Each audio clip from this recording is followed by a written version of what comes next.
औज़ुबिल्लाहि मिनश्शैतानिर्रजीम बिस्मिल्लाहिर्रहमानिर्रहीम। स्टूडेंट्स, जैसा कि आप लोग जानते हैं कि बहुत सारे स्टूडेंट्स के मैसेज भी आ रहे थे कि एक्सरसाइज 3A और 3B की वीडियोस बना के भेजी जाएं।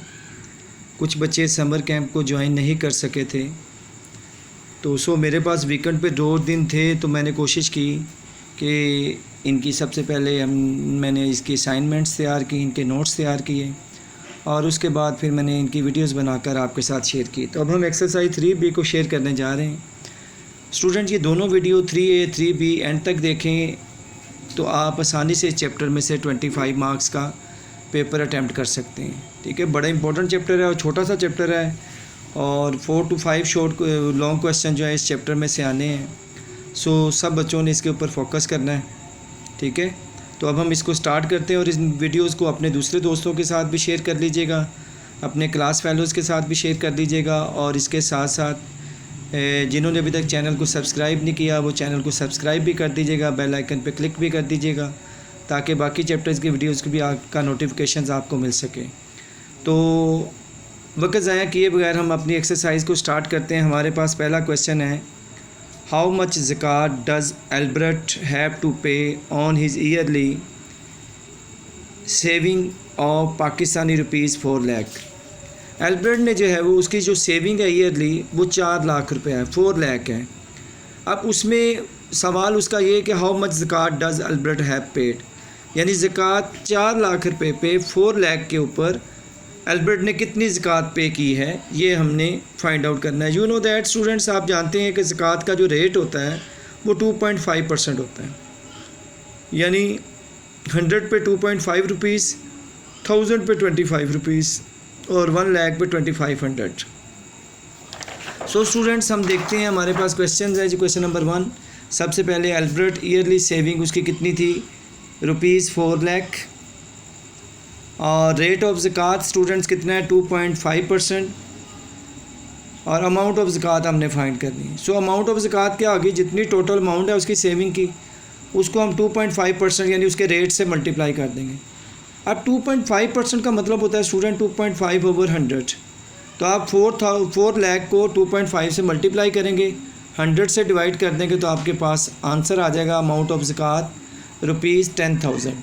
यानी अगर उसकी ईयरली इनकम जो है वो 4 लाख रुपए हो और उस पे उसको 10,000 रुपीज़ जो है वो ज़कात पे करनी होगी और ज़कात लाजमी देनी चाहिए, इससे माल पाक हो जाता है और माल में बरकत भी आ जाती है।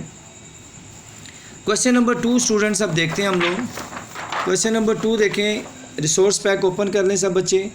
हाउ मच उशर शुड वसीम पे। अब वसीम ने कितना उशर पे किया। उशर बेसिकली एग्रीकल्चर प्रोडक्ट के ऊपर पे किया जाता है, पैसे वगैरह या जो आपकी इनकम वगैरह होती है उस पर नहीं। एग्रीकल्चर प्रोडक्ट जो है उसको जो सेल आउट आप करेंगे उससे जो पैसे आएंगे उसके ऊपर उशर पे करेंगे। और उशर की भी 2 कैटेगरीज़ हैं, एक आर्टिफिशियली और एक नेचुरली। आर्टिफिशियल के ऊपर आपने उशर पे करना होता है 5%, यानी अगर आप कुएँ वगैरह से पानी दे रहे हैं, ट्यूबवेल से पानी दे रहे हैं, मोटर लगा के पानी दे रहे हैं तो डेफिनेटली आपका ख़र्चा भी आ रहा है कुछ, तो ऐसी सूरत में आपको 5% उशर पे करना होता है। लेकिन अगर नेचुरली यानी बारिश से, दरियाओं से आपकी फसलें ख़राब हो रही हैं तो ऐसी सूरत में फिर आपको 10% उशर पे करना होता है, क्योंकि आपका ख़र्चा तो कम हो जाता है ना, कुदरती पानी से ही आपकी फसलें वगैरह तैयार हो रही होती हैं। तो स्टूडेंट्स, हम बात कर रहे हैं कि हाउ मच उशर शुड वसीम पे। वसीम कितना उशर पे करेगा if he sold crops harvested from the artificially irrigated land for 71,000। अब यानी उसके पास 71,000 रुपीज़ हैं जो उसकी क्रॉप्स जो है वो सेल आउट हुई है, जो उसकी फसल सेल आउट हुई है, जो गंदम या चावल जो भी उसने लगाए हैं जो सेल आउट हुए हैं, क्रॉप्स गंदम जो सेल आउट हुई है उसके ऊपर जो उसको 71,000 रुपीज़ मिले हैं उस पे उसने उशर पे करना है, क्योंकि आर्टिफिशियली है तो आर्टिफिशियली का रेट क्या है 5%। स्टूडेंट्स, हम लोग क्या करेंगे, सबसे पहले लिखेंगे अमाउंट कितनी है हमारे पास 71,000 है और रेट ऑफ उशर कितना है 5% है। क्यों 5% है, क्योंकि आर्टिफिशियली है। अगर ये नेचुरली होता तो फिर 10% होता। उशर अमाउंट हमने निकालनी है। उशर अमाउंट का क्या फार्मूला है कि जो भी अमाउंट आपके पास है उसका 5% निकाल लें। 5% का मतलब क्या है, 5/100 से मल्टीप्लाई कर दें, 2 0 से कट जाएंगे, 7 10 रह जाएगा, 7 10 को 5 से मल्टीप्लाई कर लें तो 3550 आ जाएगा, या 71,000 को 5 से मल्टीप्लाई करके 100 से डिवाइड कर लें तो फिर भी आपके पास 3550 आ जाएगा। तो ये था क्वेश्चन नंबर 2 स्टूडेंट्स। अब हम क्वेश्चन नंबर 3 देखते हैं। बिल्कुल सिंपल सी आसान सी एक्सरसाइज है। A farmer paid 6700 as ushr on his harvested wheat, ठीक है, उसकी अपनी वीट की जो फसल है उसके ऊपर उसने 6700 उशर पे कर दिया। पिछले क्वेश्चन में हमने उशर अमाउंट निकालनी थी, अब उसने बता दिया है कि उसने इतनी उशर अमाउंट पे की है। If his land is naturally irrigated how much did his crop sell for, तो उसकी क्रॉप जो है वो कितने में सेल आउट हुई ये हमने देखना है, यानी उसकी टोटल अमाउंट हमने निकालनी है। हमें उसने जो उशर पे किया वो भी बता दिया, नेचुरली का मतलब है 10% है, ठीक है। तो अब हम देखते हैं जी, हमारे पास इसमें उशर अमाउंट हमें दी गई है 6700 Pakistani rupees, rate of ushr naturally है तो 10% होगा। टोटल अमाउंट हमने निकालनी कि हमने क्रॉप्स कितने में सेल आउट की है।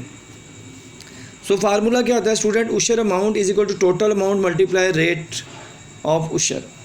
अब देखिए टोटल अमाउंट तो हमने फाइंड करनी है, वो ऐसे ही आ जाएगी। उशर अमाउंट हमें दी गई है 6700 आ जाएगी, और रेट ऑफ उशर क्या है यहाँ पे 10% है। 10% का मतलब है 10/100। तो देखिए स्टूडेंट यहाँ पे 100 डिवाइड हो रहा है तो इधर आके मल्टीप्लाई हो जाएगा, और ये 10 मल्टीप्लाई हो रहा है, ये लेफ़्ट साइड पे आके डिवाइड हो जाएगा। अगर हम 6700 को 100 से मल्टीप्लाई करें और 10 से डिवाइड करते हैं तो हमारे पास पाकिस्तानी रुपीज़ 67,000 आ जाएगा।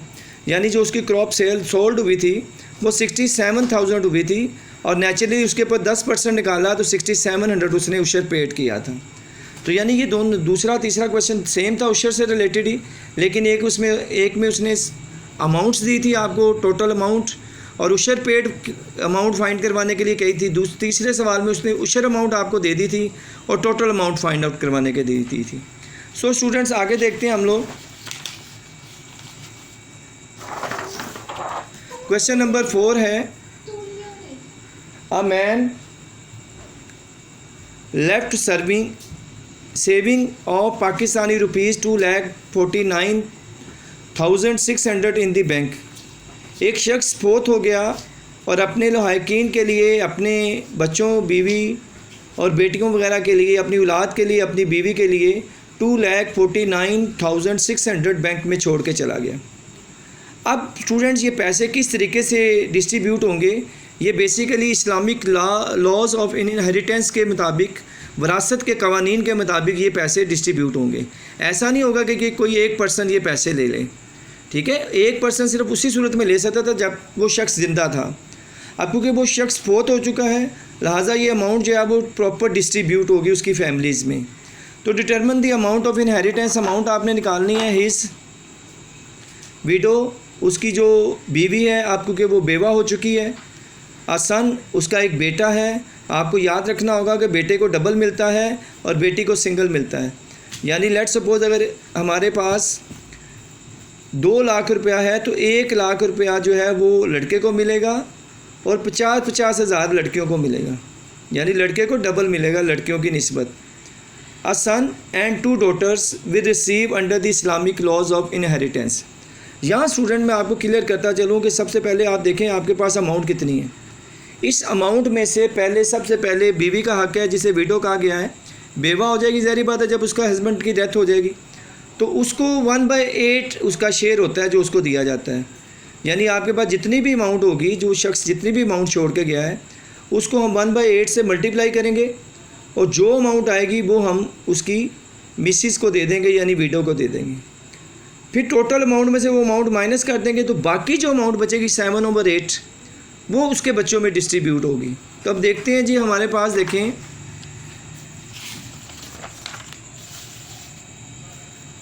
सेविंग अमाउंट जो है वो कितनी है, 2,49,600 rupees Pakistani rupees. Amount of window कितनी होगी, यानी शेयर ऑफ विडो का कितना शेयर है, 1/8। तो 1/8 को हम टोटल अमाउंट से मल्टीप्लाई कर देंगे 2,49,600 से। कैलकुलेट करने के बाद पाकिस्तानी रुपीज़ 31,200 रुपीज़ बने, यानी 31,200 रुपीज़ ये हम उसकी मिसिस को दे देंगे, विडो को दे देंगे।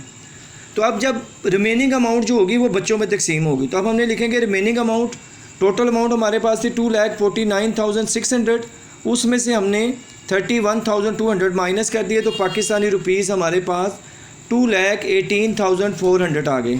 स्टूडेंट ये जो अमाउंट है ये उसके बच्चों में तकसीम होगी। अब उसके बच्चे कितने ये देख लेते हैं। देखिए गिवन रेशियो हमारे पास है, उसका एक बेटा है, उसके डबल होगा 2 आ जाएगा, और बेटियों का सिंगल है, 2 बेटियां तो 1 उनका आ गया। अब इस सम ऑफ रेशो, इन रेशो का सम कर लेंगे 2 + 1 + 1, तो ये टोटल 4 बन जाएगा। अब स्टूडेंट्स हमने क्या करना है, अमाउंट जो रिसीव करेगा सन वो देखते हैं क्या है। देखो उसकी रेशो क्या थी 2, जितनी किसी की रेशो होगी उसको टोटल पे डिवाइड कर देना है, टोटल यानी सम ऑफ रेशो पे डिवाइड कर देना है 2/4 मल्टीप्लाई जो भी अमाउंट रिमेनिंग अमाउंट है उससे जब हमने मल्टीप्लाई किया तो पाकिस्तानी रुपीज़ 1,09,200 रुपीज़ उसके बेटे को मिलेंगे। अब देखें अमाउंट रिसीव ईच डॉटर, हर बेटी को कितने मिलेंगे। देखें बेटी का शेयर रेशो कितनी है, 1 है, और सम ऑफ रेशो कितना है 4, तो 1 को 4 पे डिवाइड कर देंगे, मल्टीप्लाई रिमेनिंग अमाउंट आ जाएगी। तो ये हमारे पास आ गया 54,600, यानी एक बेटी को 54,600 मिलेगा, दूसरी बेटी को भी 54,600 मिलेगा, और बेटे को जो है वो 1,09,200 मिलेगा, और बीवी को जो है वो 31,200 मिलेगा। अगर आप इन सारी अमाउंट का टोटल करेंगे तो ये टोटल अमाउंट के इक्वल आना चाहिए 2,49,600। बस कहीं आपने ये नहीं करना कि 54,600, 1,09,200 और 31,200 को ऐड करते फिर नहीं सेम होगा। देखें यहाँ पे स्टूडेंट हमने लिख दिया है अमाउंट रिसीव ईच डॉटर, यानी ये दोनों डॉटर्स की ये अमाउंट है, यानी हर डॉटर को इतनी अमाउंट मिलेगी। तो यानी कि इस रकम को आपने 2 दफ़ा ऐड करना है, और फिर ये ऐड कर देनी बेटे की अमाउंट और बीवी की अमाउंट। तो ऐसी सूरत में क्या होगा, आपके पास टोटल यही बनेगा 2,49,600। बड़ा इंपॉर्टेंट सवाल है, और इसीलिए भी ये इंपॉर्टेंट है स्टूडेंट्स के इसमें देखें बेटे और बेटी दोनों का जिक्र किया गया। ठीक है, कुछ क्वेश्चन हमारे पास ऐसे आएंगे जिसमें सिर्फ बेटे का ही शेयर होगा, बेटी उसकी नहीं होगी, तो फिर ज़ाहिर बात है बेटी नहीं है तो फिर बेटी का तो शेयर नहीं होगा। सो स्टूडेंट्स आगे हमारे पास क्वेश्चन नंबर 5 आ रहा है, उसको हम देखते हैं। क्वेश्चन नंबर 5 में वो कहता है कि एक राजू शख्स है, left some saving to his wife and 3 son as inheritance. देखिए क्वेश्चन आगे, इसमें बेटी नहीं है उसकी, एक बीवी और 3 उसके जो हैं वो बच्चे हैं, बेटे हैं, उनमें उसकी विरासत में तकसीम होना है। ईच सन गेट, हर बेटे को 84,600 अमाउंट मिलेगी जी। कितनी अमाउंट मिलेगी जी? 84,630 रुपीज़। ये हर बेटे को मिलेगी इस्लामिक लॉ ऑफ इनहेरिटेंस के मुताबिक। अब हमने ये साबित करना है कि how much saving did he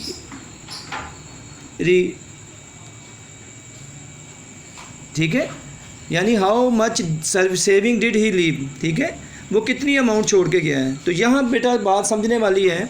मैं यहाँ पे एक बात क्लियर करता चलूँ कि अगर किसी शख्स की 2 बीवियाँ हैं तो शेयर दोनों को बराबर अमाउंट मिलेगी, लेकिन ऐसे नहीं होगा कि एक बीवी को 1/8 मिलेगा तो दूसरी को भी 1/8 मिलेगा। नहीं, उसकी अमाउंट का 1/8 निकाला जाएगा, वो जितना भी निकलेगा वो 2 बीवियों में आधा आधा तकसीम हो जाएगा। जैसे प्रीवियस क्वेश्चन में हमने देखा था, तो बीवी का शेयर जो है वो 31,200 निकला था। तो अगर किसी शख्स की 4 बीवी होंगी तो ये पैसे 4 पे डिवाइड होकर उनमें तकसीम हो जाएंगे। ऐसा नहीं होगा कि हर बीवी को 31,200 मिलेगा, ऐसी बात नहीं है। अच्छा, दूसरी बात मैं यहाँ क्लियर करता चलूँ, लेकिन अगर बेटे बेटियाँ ज़्यादा हैं तो सबको बराबर शेयर मिलेगा। ठीक है, उसमें ऐसा नहीं होगा।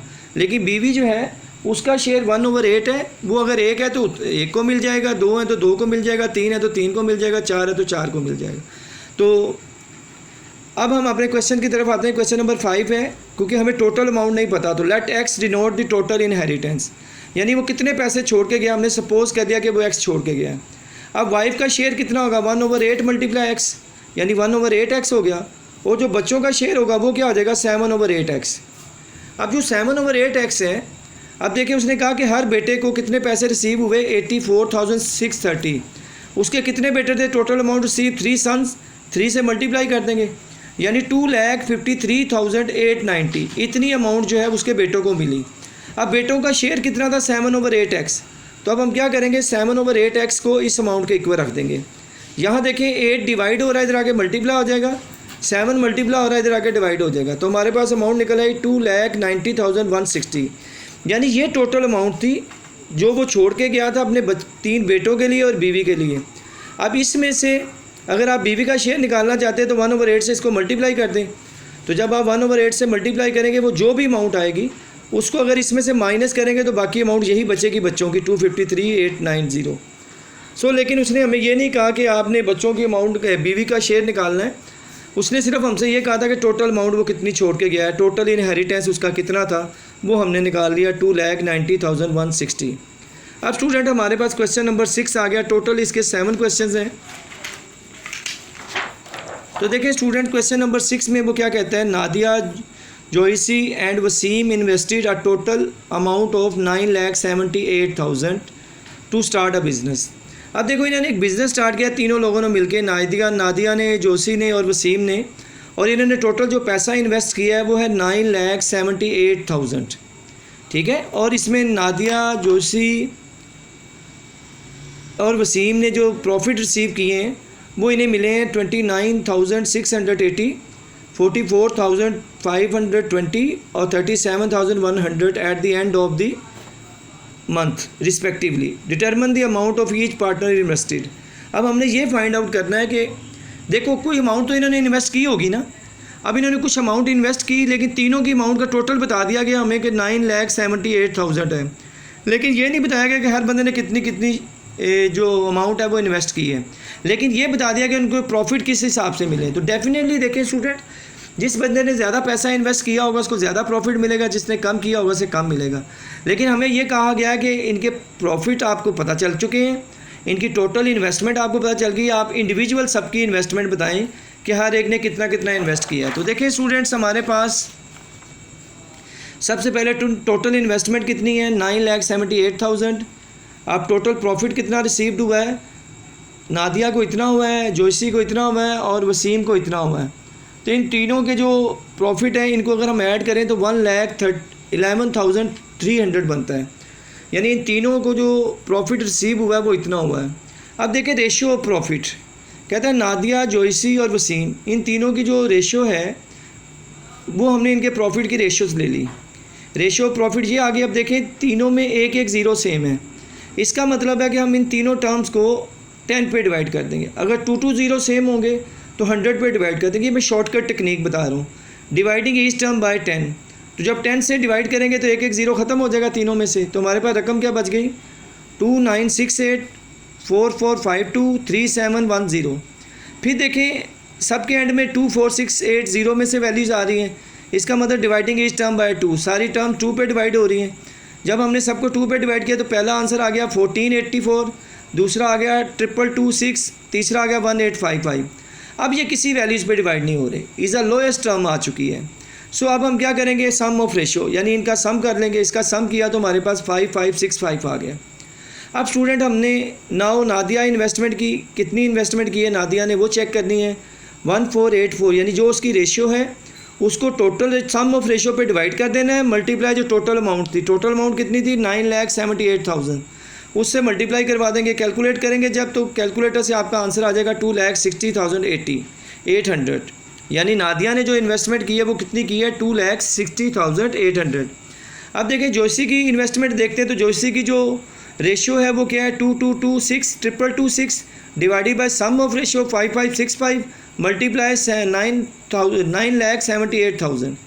जब इसे कैलकुलेट किया तो ये आ गया 3,91,200। इसी तरीके से स्टूडेंट्स अब हम वसीम की इन्वेस्टमेंट निकालते हैं। तो वसीम की रेशियो कितनी है 1855, डिवाइड कर देंगे सम ऑफ रेशियो पे 5565, मल्टीप्लाई कर देंगे टोटल अमाउंट पे 9,78,000। कैलकुलेट करेंगे तो आपका आंसर आ जाएगा 3,26,600। तो देखें आपने कि इस तरीके से हम लोग इन सब के शेयर निकाल लेंगे।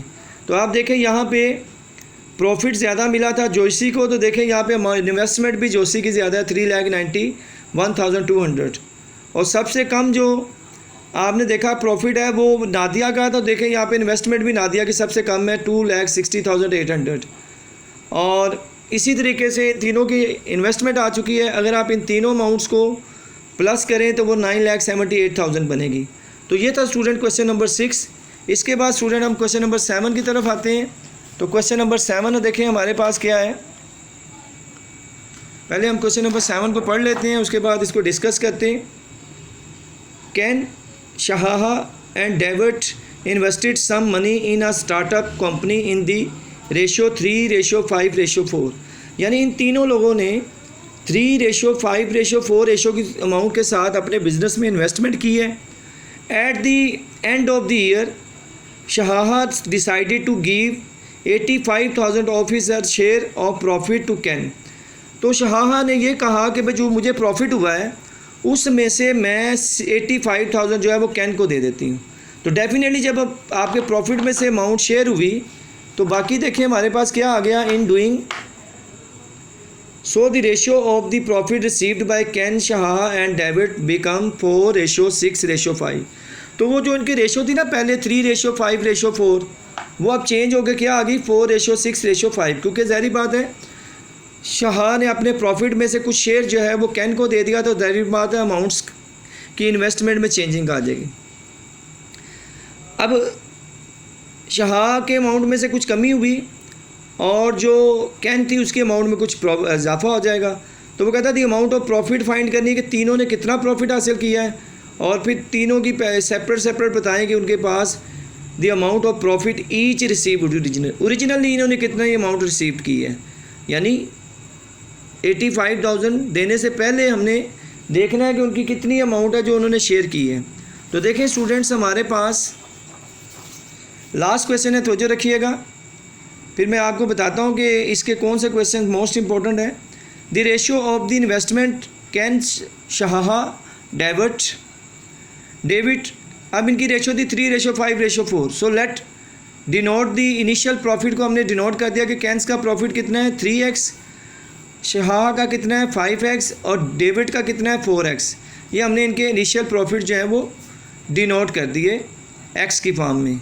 सो आफ्टर शहाहा गिव्स 85,000 टू कैन, जब शहाहा को प्रॉफिट हुआ उसने अपने प्रॉफिट में से 85,000 जो है वो कैन को दे दिया। तो अब न्यू रेशो कैसे बन जाएगी। न्यू रेशो बन गई हमारे पास कैन की 4 हो गई, शहाहा की 6 हो गई और डेविड की 5 हो गई। सो लेट अब न्यू प्रॉफिट, अब देखो पहले उसके पास कैन के पास क्या था 3x था, अब उसको 85,000 और मिल गया, तो यानी इसमें 85,000 प्लस हो जाएगा। और शहाहा के पास पहले 5x था, उसमें से उसने 85,000 दे दिया तो उसका 85,000 क्या हो जाएगा लेस हो जाएगा। और इसी तरीके से डेविड को कुछ भी चेंजिंग नहीं आई, ना उसने किसी ने उसको दिए ना उसने लिए, तो उसका पहले भी 4x था तो अब भी उसका 4x ही है। अब देखें स्टूडेंट्स वो क्या कहते हैं कि अब ये जो न्यू रेशियोज़ आई हैं हमारे पास ये वाली और ये वाली, तो देखें पहली दो वैल्यूज़ क्या है कैन और शहाहा की है 3x + 85,000 डिवाइडेड बाय 5x - 85,000। हमने इन दोनों रेशोज़ को डिवाइड कर दिया, रेशो मीन डिवाइड होता है। और इधर पहली दो रेशो देखो क्या है 4:6, तो इसको क्या लिख लेंगे 4/6। अब स्टूडेंट हमने क्या किया क्रॉस मल्टीप्लिकेशन कर दी। जब क्रॉस मल्टीप्लिकेशन की तो 6 × 3x 18x आ गया, 6 को 85,000 से मल्टीप्लाई किया तो 5,10,000 आ गया, 4 को 5x से किया 20x आ गया और 4 को 85,000 से किया तो 3,40,000 आ गया। यहाँ से हम x को सेपरेट कर लेंगे, 3,40,000 लेफ्ट साइड पे आगे प्लस हो जाएगा, 18x राइट साइड पे आगे माइनस हो जाएगा, 20x में से 18x माइनस कर दिए तो 2x आ गया। इन दोनों अमाउंट को प्लस किया तो 8,50,000 आ गया। 2 पे डिवाइड किया तो हमारे पास 4,25,000 x की अमाउंट आ गई। अब देखिए अगर हमें इनिशियल प्रॉफिट निकालने हैं सबके तो हम लोग क्या करेंगे इन पॉइंट्स में वैल्यूज़ पुट कर देंगे, x की जगह पे x की वैल्यू पुट कर देंगे। सो 3 × x यानी 3 × जो x की वैल्यूज़ आई है 4,25,000।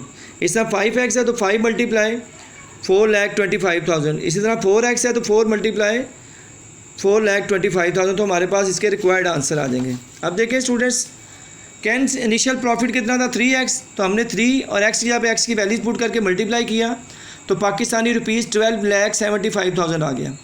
फिर देखें शहाहा का इनिशियल प्रॉफिट कितना था 5x था, सो उसको 5 को 4,25,000 से मल्टीप्लाई किया तो हमारे पास 21,25,000 आ गया। इसी तरह डेविड का जो इनिशियल प्रॉफिट था वो 4x था, तो 4 को हमने 4,25,000 से मल्टीप्लाई किया तो 17 लाख हमारे पास आ गया। तो इसी तरीके से स्टूडेंट्स ये हमारे पास आ गए। और अब हमने देखना है कि ये तो हमारा पहला पार्ट है, दूसरा पार्ट हो गया, क्योंकि दूसरे पार्ट में उसने कहा था सबका सेपरेट सेपरेट बताएं। अब फर्स्ट पार्ट क्या था कि सबका टोटल कितना रिसीव्ड हुआ है, total profit received all together. तो ये तीनों लोगों के प्रॉफिट्स को हम प्लस कर देंगे। 12,75,000, 21,25,000 और 17 लाख, इन तीनों को प्लस किया तो 51 लाख जो है वो टोटल इनको प्रॉफिट हुआ इनकी इन्वेस्टमेंट में के ऊपर, और जिनमें से फिर इनिशियली तौर पे इनको ये प्रॉफिट रिसीव होना था। तो अब हमने ये एक्सरसाइज भी कंप्लीट कर ली। तो स्टूडेंट्स, मैंने पहले भी बताया था कि 3A 3B जो बच्चे अच्छे तरीके से रिवाइज़ कर लेंगे, दोनों एक्सरसाइजेज में 7 क्वेश्चंस हैं। तो अगर जो बच्चा ये 7 क्वेश्चंस कर लेगा, मुझे उम्मीद है कि इंशाल्लाह उसके यहाँ इस सेक्शन के अंदर से अगर 25 नंबर का पेपर आता है तो वो 25 के 25 नंबर ले सकता है। तो मैंने कोशिश की है आसान तरीके से आपको समझाने की, और उम्मीद है कि आपको समझ भी आ गई होगी। इसके अलावा भी किसी को PDF चाहिए होगी तो वो मुझे मैसेज कर देगा, मैं उसको PDF सेंड कर दूँगा। ठीक है, तो इनको अच्छे तरीके से तैयार कर लीजिएगा। इंशाल्लाह नेक्स्ट वीडियो में मुलाकात होती है, तब तक के लिए इजाज़त दीजिएगा। अल्लाह हाफिज़, अस्सलाम वालेकुम।